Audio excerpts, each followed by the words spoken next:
Hello বন্ধুরা, স্বাগত তোমাদের সবাইকে দা নেক্সট এর একটা নতুন ব্লগে। তো আজকের ব্লগটা আমার গ্রাম বাংলাকে তুলে ধরতে চলেছি।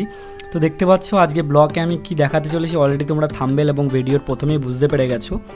এই যে তোমরা জমিটা দেখতে পাচ্ছ, এইটা হচ্ছে আমার বাড়ির পেছনের একটা মাঠ, যেখানে 12 মাস ধান চাষ করা হয়। দেখতে পাচ্ছ এই যে পাশের সব মাঠগুলো চাষ দিয়ে গেছে। তো আজকে এই মাঠটা চাষ দিচ্ছিল, ভাবলাম চলো তোমাদের সামনে একটু ভিডিও করে তুলে ধরি। তোমরা যারা শহর থেকে ভিডিওটা দেখছো তারা জানো যে চাষাবাদ সবসময় গ্রামের সাইডেই হয়ে থাকে, তোমরা এইসব জিনিস দেখতে পাও না, তাই তোমাদের জন্যই বিশেষ করে ভিডিওটা করা যে কিভাবে চাষাবাদটা করা হয়।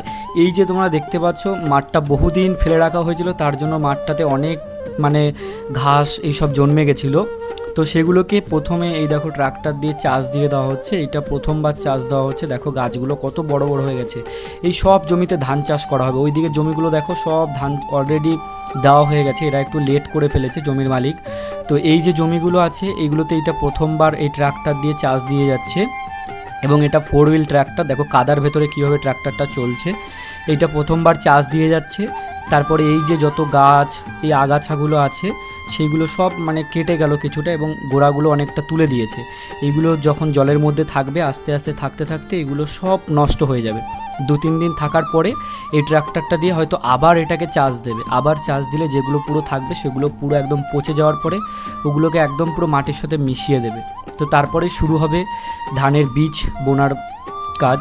তো সেই বীজ বুনবে এবং তারপরে বেশ কিছুদিন অপেক্ষা এবং চাষাবাদে যেসব জিনিসগুলো করতে হয় সেগুলোর পরে সেটাতে ধান ফলবে।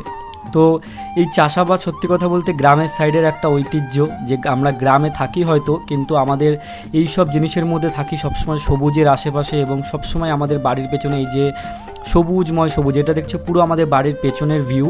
আর এখানটা থেকে যত দূর তাকাবে পেছন দিকে শুধু মাঠ আর মাঠ দেখতে পাবে। আর এখানে সব রকম চাষ হয়, আলু চাষ হয়, ধান চাষ হয়, সব কিছু চাষ হয়।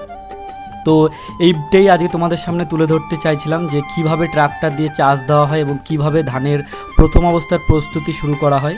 তো ভিডিওটা যদি ভালো লেগে থাকে অবশ্যই চ্যানেলটাকে সাবস্ক্রাইব করো, এবং ভিডিওটা ভালো লেগে থাকলে অবশ্যই কিন্তু একটা লাইক এবং একটা কমেন্ট করে আমাকে মোটিভেট করো। তো চলো দেখা হচ্ছে পরবর্তী ভিডিওতে।